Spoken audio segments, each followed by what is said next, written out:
নমস্কার বন্ধুরা, সুপর্ণা রান্নাঘরে সবাইকে স্বাগত জানাই। ভিডিওটি দেখার জন্য অনুরোধ রইল। এখানে আমি 500 গ্রাম দুধ গরম করতে বসিয়ে দিয়েছি। এখন আমি কিছু আমুল দুধ দিয়ে দিচ্ছি, দিয়ে ভালো করে মিক্স করে নিচ্ছি। এখন আমি এতটা চিনি মিক্স করে নিব, কারণ আমুল দুধ দিয়েছিলাম, আমুল দুধেও চিনি আছে।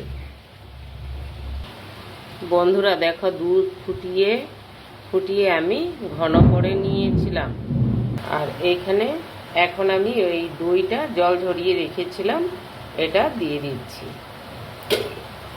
দিয়ে ভালো করে মিক্স করে নেব।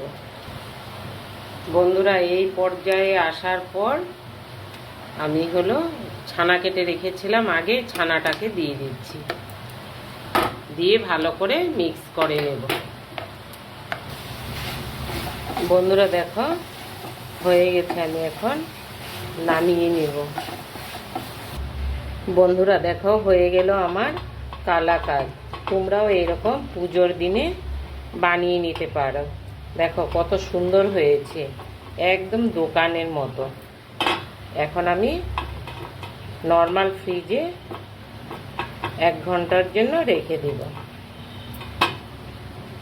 হ্যাঁ বন্ধুরা, এই দেখো আমার হয়ে গেল কত সুন্দর কালাকাঁদ। তোমরাও বাড়িতে বানাবে, বানিয়ে পুজো করতে পারবে।